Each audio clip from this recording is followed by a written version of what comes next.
नमस्कार लाल लालियो। मैं योगी जोशी आपका स्वागत करता हूं मेरे YouTube चैनल यश हेलो इंडिया में। 11 फरवरी के करंट अफेयर कराऊंगा आज। ठीक है, पहली क्लास होगी मेरी इस चैनल पर करंट अफेयर की। ठीक है, तो मित्रों अगर आपको अच्छी लगे तो ज़रूर बताइएगा ताकि हम रोज़ाना करंट अफेयर की क्लासें लगाते रहें जो आपके लिए इम्पोर्टेंट है। तो आज का पहला प्रश्न है कि 10 फरवरी से खेलों की शुरुआत हुई है। 10 फरवरी से खेलो इंडिया शीतकालीन खेल का तीसरा संस्करण किस स्थान पर शुरू हुआ? तो सर्वप्रथम बात कि खेलो इंडिया शीतकालीन खेल ये क्या होते हैं। शीतकालीन खेल का मतलब जहाँ ठंडी जगह होगी वहीं होगी। अब अपने ऊपर के जो जितने भी राज्य हैं उन पे नज़र मारिए तो गुलमर्ग एक ऐसा स्थान है जहाँ पर 10 फरवरी से शीतकालीन खेलों का प्रारंभ हुआ है। अब ये आप पूछोगे सर ये गुलमर्ग कहाँ है, तो ये मेरे लाल लालियो जम्मू एंड कश्मीर में है। जम्मू कश्मीर का क्षेत्र है गुलमर्ग, यहाँ शुरू की गए हैं। अब इसका एक इम्पोर्टेंट क्वेश्चन यहाँ से निकल के ये आता है कि इंडिया विंटर गेम्स का शुभंकर, ये पर्सन कोई भी गेम होता है उसका एक शुभंकर होता है और उसका क्वेश्चन हमेशा से ही पढ़ता है, कोई वनडे एग्जाम्स में पढ़ता है खासकर। तो जो वनडे एग्जाम की तैयारी कर रहे हैं तो उनके लिए है कि मोस्ट इंपॉर्टेंट है ये कि इंडिया विंटर गेम्स का शुभंकर है मस्कट। कौन सा है? मस्कट। और इससे ये भी क्वेश्चन निकलता है कि सबसे पहले, अब ये तीसरा संस्करण है तो पहला कब निकला था मेरे लाल लालियो? तो पहला निकला था सबसे पहले 2020 में शीतकालीन खेलों का आयोजन किया गया था। अब 2020 उसके बाद ये पहला हो गया, उसके बाद 21, उसके बाद 22, ये 23, तीसरा संस्करण ये हो गया। ठीक है मेरे लाल लालियो। उसके बाद अगला क्वेश्चन, संयुक्त राष्ट्र द्वारा किस दिन को विज्ञान में महिलाओं और लड़कियों के अंतर्राष्ट्रीय दिवस के रूप में मनाया जाता है? लड़कियों का जो सहयोग है किस क्षेत्र में, विज्ञान के क्षेत्र में, उसको देखते हुए इसको एक अंतर्राष्ट्रीय दिवस के रूप में घोषित कर दिया। कब किया है, कब मनाया जाता है ये मनाया जाता है मेरे लाल लालियो 11 फरवरी को। अच्छा, अब इसकी शुरुआत कहाँ से हुई थी? तो 22 दिसंबर 2015 को संयुक्त राष्ट्र महासभा के द्वारा इसका संकल्प पारित किया गया था। यानी कि इसकी शुरुआत कब हुई थी? 22 दिसंबर 2015 को शुरुआत हुई थी।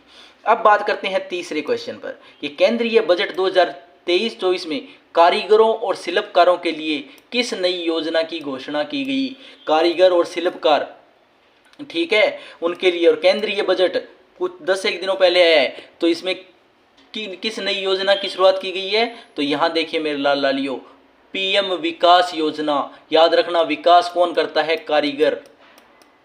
विकास कौन करता है? कारीगर करता है। शिल्पकार भी करता है। ये दोनों क्या करते हैं? विकास करते हैं। कारीगर नई नई चीज़ें बनाता है, शिल्पकार नई नई चीज़ें बनाता है जिसकी बिक्री होती है। तो मतलब क्या कर रहे हैं? इनडायरेक्टली ये विकास कर रहे हैं। तो इसलिए इनके लिए क्या निकाल दी? पीएम ने विकास योजना निकाल दी। याद रखना, पीएम ने विकास योजना कारीगरों और शिल्पकारों के लिए निकाली है।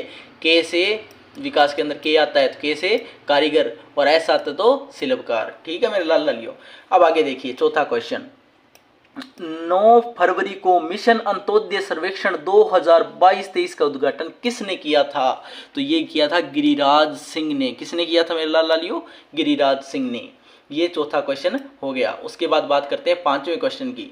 10 फरवरी को किस देश में आईसीसी महिला T20 वर्ल्ड कप की शुरुआत हुई है? मतलब आईसीसी के अंदर दो प्रकार से होती है, एक है पुरुष और एक है महिला, फीमेल। ठीक है, तो इसके अंदर T20 की शुरुआत की गई। इसमें 3 फॉर्मेट होते हैं। एक टेस्ट होता है जो 5 दिन चलता है मेरे लाल लालियो। एक वनडे एग्जाम वनडे मैच होता है जो 1 दिन चलता है। ठीक है, एक डे नाइट इसका वनडे का ही होता है। इसमें 50-50 ओवर होते हैं। ठीक है, ये तो 5 दिन चलेगा, इसमें 50-50 ओवर। और एक मैच होता है T20 जिसमें 20 ओवर की एक पक्ष 20 ओवर खेलता है। ठीक है, तो इसकी शुरुआत कहाँ हुई है? दक्षिण अफ्रीका में हुई है। ठीक है, इस वर्ल्ड कप की शुरुआत होगी तो टीम इंडिया को चेयर जरूर करना, हमारी टीम भी जाएगी। अब क्या है, 10 फरवरी को इसरो ने इसको अलग करना थोड़ा, माध्यम से किस उपग्रह को सफलतापूर्वक लॉन्च किया गया था? तो किसको लॉन्च किया गया था? ये 3 उपग्रह मेरे लाल लालियो। एक है 2EOS-07, एक है जेनस 1 और एक है आज़ादी सेट 2। तो एसएसएलवी ने आंध्र प्रदेश के श्रीहरिकोटा से सुबह 9:18 पे उड़ान भरी। किसने? पीएसएलवी। ये एक लॉन्चर है। इसने 15 मिनट यात्रा की और उसके बाद 3 उपग्रहों को छोड़ दिया। एक EOS-07, ठीक है, JNS-1 और आज़ादी सेट-2 को 450 किलोमीटर पर छोड़ दिया। ठीक है, गोलाकार कक्षा में सफलतापूर्वक स्थापित कर दिया। उसके बाद EOS है, यह अब ये इंपॉर्टेंट क्यों इसको अलग से लिखा है मैंने, इसको लिखा है EOS-07 156.3 किलोग्राम का वजनी उपग्रह है। इसका वजन तो 156 और ये पूरी तरीके से इसरो के द्वारा तैयार किया गया है।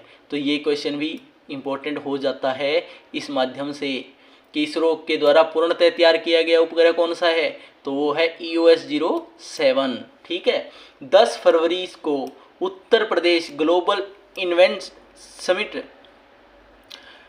2023 का उद्घाटन किसने किया था, तो याद रखना नरेंद्र मोदी ने किया था। और कब किया था? 11 फरवरी को किया था। कब किया था मेरे लाल लालियो? 11 फरवरी को। ठीक है, चलिए इसके बाद नेक्स्ट क्वेश्चन, 8वें क्वेश्चन में हाल ही में भारतीय भूवैज्ञानिक सर्वेक्षण, इतना याद रखो पहले तो इसके बारे में बात करते हैं, ये क्या चीज़ है। भारतीय भूवैज्ञानिक सर्वेक्षण ने जम्मू कश्मीर में किस मूल्यवान धातु के भंडार का पता लगाया है। अब भंडार, कोई भी धातु के भंडार का पता लगाने का कार्य जो है मेरे लाल लालियों, वो भारतीय भूवैज्ञानिक सर्वेक्षण विभाग का है। ठीक है, इसने कहाँ पता लगाया? जम्मू कश्मीर में। कौन से स्टेट में पता लगाया? जम्मू कश्मीर में। किसके भंडार मिले हैं? लिथियम के भंडार मिले हैं मेरे लाल लालियों। किसके भंडार मिले हैं? लिथियम के भंडार मिले हैं। पहली बार संस्था ने जम्मू कश्मीर के रिहायशी इलाकों में 5.9 मिलियन टन से लिथियम भंडार पता लगाने में कामयाबी हासिल की है। साथ ही 50 और मिनरल ब्लॉक्स का पता लगाया है। इसके लिए GSI वर्ष 2018-19 में से ही सर्वे का काम चल रहा था। वर्ष 1851 में स्थापित भारतीय भूवैज्ञानिक सर्वेक्षण दुनिया में सबसे पुराना सर्वेक्षण संस्थान है। ये याद रखना, ये अपनी NCERT पेज नंबर 15 पर इसके बारे में ब्यौरा दिया गया है, जब पटरियां बिछाई जा रही थी तब। अब अगर आप हड़प्पा और मोहनजोदड़ो की खुदाई का बात करोगे तो जॉन ब्रदर्स ने एक ठेका लिया था ट्रेनों की पटरी बिछाने का, तब इसका सर्वेक्षण विभाग का शुरुआत हुई थी। ठीक है, इसके बारे में पढ़ लेना, अभी वीडियो लंबी हो जाएगी अगर इसके बारे में बताने लग गया तो। बतौर कप्तान क्रिकेट में सभी प्रारूपों में शतक लगाने वाले पहले भारतीय कौन बने? सभी बतौर कप्तान, कैप्टन होते हुए भी सबसे ज़्यादा शतक लगाने में तो रोहित शर्मा मेरे लाल लालियो, बहुत पॉपुलर खिलाड़ी है। 8 फरवरी को किस देश के महान पॉप संगीतकार बर्ट बैकरैक का 94वें वर्ष की आयु में निधन हो गया? किस देश का था महान संगीतकार, पॉप संगीतकार बर्ट बैकरैक? किस देश का था ये प्रश्न पूछा गया, तो ये था अपने अमेरिका का, अमेरिका। अब 11वां क्वेश्चन, PM मोदी ने 10 फरवरी को भारत की नवीं वंदे भारत ट्रेन को किन 2 शहरों के बीच हरी झंडी दिखाई? एक नई ट्रेन चलाई गई है, नवीं वंदे मातरम, यानी कि 8 इससे पहले चलाई गई थी, ये नवी थी। किन 2 शहरों के बीच में चलाई है? मुंबई सोलापुर, मुंबई से सोलापुर। और पहली ट्रेन कब चली थी, किसके बीच में चली थी? मुंबई और थाने के बीच। ठीक है, इसको बताने की आवश्यकता ही नहीं है, सब बच्चों ने रट रखा है इसको। PM मोदी ने 10 फरवरी को भारत की 10वीं वंदे ट्रेन को किन 2 शहरों, और देखो 9वीं और 10वीं साथ में ही कर दी इन्होंने, नवीं वंदे ट्रेन और वंदे भारत ट्रेन और 10वीं वंदे भारत ट्रेन किन 2 शहरों के बीच में चली थी? तो ये है मुंबई टू साईनगर, यानी कि शिरडी, मुंबई से शिरडी की एक ट्रेन चला दी। ठीक है, मुंबई से शिरडी, और ये है मुंबई से सोलापुर। ठीक है, ये याद रखना। चलिए मित्रों, अब आपके लिए सूचना, यश हेलो इंडिया यूट्यूब चैनल आप सभी के लिए 16 फरवरी 2023 से ला रहा है यूट्यूब लाइव क्लासेस। इसका समय रहेगा 6:30 से 8:30। 3 सब्जेक्ट पढ़ाए जाएंगे, जीके, अपने जीके के अंदर हिस्ट्री और पॉलिटी और इंग्लिश, 3 सब्जेक्ट हो गए। और उसके बाद ये समय यही रहेगा शाम का 6:30 से 8:30। 3 सब्जेक्ट इसमें ही पढ़ाए जाएंगे, मैथ, रीजनिंग और ज्योग्राफी।